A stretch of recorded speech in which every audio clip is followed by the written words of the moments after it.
Bonjour à toutes et à tous. Allez, aujourd'hui, on part ensemble en mission, une mission un peu spéciale. On va explorer un monde secret, un monde complètement invisible qui est partout, tout autour de nous et même, tenez-vous bien, sur nous. C'est le monde des micro-organismes. Alors, prêts à jouer les explorateurs? Allez, c'est parti. On va commencer avec une question, mais alors toute simple. Une question sur un truc que nos parents nous répètent tout le temps, tous les jours. Lave-toi les mains avant de manger. Mais est-ce qu'on s'est déjà vraiment posé la question? Pourquoi? Pourquoi c'est si important? Qu'est-ce qu'il y a sur nos mains qu'on doit absolument enlever? Eh bien, regardez-moi ça. C'est assez impressionnant, non? Ce que l'on voit là, c'est l'empreinte d'une main, la main d'un enfant, qui a été posée dans ce qu'on appelle une boîte de culture. Et attention, chaque petite tache, chaque point qu'on voit, ce n'est pas juste un microbe, non. C'est une colonie entière avec des millions, peut-être même des milliards de microbes qui se sont développés en quelques jours. C'est fou, non? Et tout ça, ça se trouvait sur une seule main et c'était totalement invisible. Alors, voilà notre programme pour cette mission. D'abord, on va découvrir ensemble ce fameux monde invisible. Ensuite, on va se poser une question cruciale. Ces microbes, sont-ils nos amis ou nos ennemis? Après ça, on va mener une petite enquête comme de vrais scientifiques. On verra aussi comment protéger notre équipe de choc personnel. Et pour finir, bien sûr, on fera le point sur tout ce qu'il faut retenir. Allez, première partie, on part à la découverte. Alors, les micro-organismes, qu'on appelle aussi plus simplement les microbes, eh bien, ils sont partout, vraiment partout.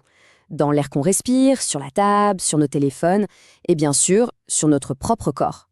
Regardez un peu cette image, c'est incroyable. On dirait presque un paysage d'une autre planète, non?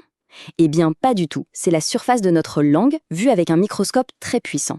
Toutes ces petites choses colorées que l'on voit, ce sont des milliards et des milliards de microbes qui vivent tranquillement là. Et le plus fou dans tout ça, c'est que c'est tout à fait normal. En fait, notre corps, pour eux, c'est un peu comme un hôtel de luxe. Bon, maintenant, la grande question que tout le monde se pose. Est-ce que tous ces microbes sont dangereux? Est-ce qu'on doit en avoir peur? Eh bien, la réponse, et c'est ça qui est génial en science, c'est que c'est un peu plus compliqué que ça. En fait, non. Ils ne sont pas tous méchants. C'est un peu comme dans les histoires, il y a les gentils et il y a les méchants. Commençons par ceux dont il faut se méfier, les méchants. Il y a certains micro-organismes qui, s'ils réussissent à entrer dans notre corps, peuvent nous rendre malades. On leur a donné un nom scientifique, on les appelle les micro-organismes pathogènes. Par exemple, la bactérie qu'on voit ici, c'est le Bacillus anthracis, et elle peut provoquer une maladie assez grave. Voilà, ça c'est un mot super important à retenir et même à noter. Pathogène, qu'est-ce que ça veut dire? C'est très simple, un microbe pathogène, c'est un microbe qui peut provoquer une maladie. C'est le mot scientifique pour dire microbe méchant en quelque sorte. Et c'est une super nouvelle, les pathogènes c'est vraiment une toute petite minorité. La très grande majorité des microbes qui vivent sur nous sont en fait nos amis, nos alliés. Tous ensemble, ils forment ce qu'on appelle notre microbiote. Et ce microbiote, c'est un peu comme notre armée personnelle, notre équipe de super-héros qui nous protège des envahisseurs. Et voilà notre deuxième mot-clé de la journée, tout aussi important que le premier, le microbiote. À noter aussi, le microbiote, c'est donc l'ensemble de tous les bons micro-organismes qui habitent sur notre corps et qui nous aident chaque jour à rester en bonne santé. Bon, maintenant qu'on connaît un peu mieux les personnages de notre histoire, les gentils et les méchants, passons à l'enquête. On va enfiler notre blouse de scientifique, on va voir comment, en science, on ne se contente pas de croire des choses, on cherche à les prouver avec des expériences. Justement, revenons à notre toute première question. Imaginons que quelqu'un dise « Pfff, se laver les mains, ça sert à rien ». Comment est-ce qu'on pourrait lui prouver qu'il a tort? Eh bien, en faisant une expérience. Parce qu'en science, on ne dit pas « je crois que », on dit « je vais vérifier et je vais prouver que ». Et la preuve, la voici. Regardons ensemble cette expérience. C'est très simple. On a deux boîtes. D'abord, on observe celle de gauche. C'est l'empreinte de doigts qui n'ont pas été lavées. Qu'est-ce qu'on remarque? C'est plein de colonies de microbes, ça grouille. Maintenant, étape 2. On compare avec la boîte de droite. Là, c'est l'empreinte des mêmes doigts, mais après un bon lavage de 30 secondes. Le résultat est spectaculaire, non?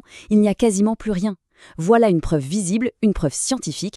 Donc, après avoir observé puis comparé, le scientifique tire une conclusion. C'est la leçon qu'on tire de l'expérience. Et ici, la conclusion est super claire. Le lavage des mains avec du savon, ça élimine la plupart des micro-organismes. C'est prouvé. D'ailleurs, pour se protéger, on utilise deux grandes stratégies. La première, c'est l'asepsie. Le but de l'asepsie, c'est d'empêcher les microbes d'arriver jusqu'à nous. L'exemple parfait, c'est se laver les mains. on bloque l'entrée. La deuxième stratégie, c'est l'antisepsie. Ça, c'est quand le mal est déjà fait, par exemple quand on s'est coupé. Les microbes sont déjà sur la plaie. On va donc utiliser un désinfectant pour les tuer et éviter que ça s'infecte. Ok, on a vu comment se défendre contre les méchants microbes. Mais il ne faut pas oublier nos amis, notre super équipe de choc, le microbiote. Il faut aussi en prendre soin. Parce que figurez-vous que parfois, sans même s'en rendre compte, on peut lui faire du mal. On va prendre l'exemple de Lucas. Lucas était malade, il est allé voir le médecin qui lui a prescrit des antibiotiques. Super. Mais voilà, au bout de quelques jours, il a commencé à avoir super mal au ventre. Bizarre, non? On pourrait se demander ce qui a bien pu se passer. Les antibiotiques, c'est fait pour soigner, pas pour donner mal au ventre. Et voilà la réponse à notre petite énigme. Le souci avec les antibiotiques, c'est qu'ils sont très puissants, un peu comme une bombe. Ils ne font pas vraiment la différence entre les bons et les mauvais microbes. Regardons le schéma. Avant le traitement, le microbiote de Lucas est riche, varié, plein de bonnes choses.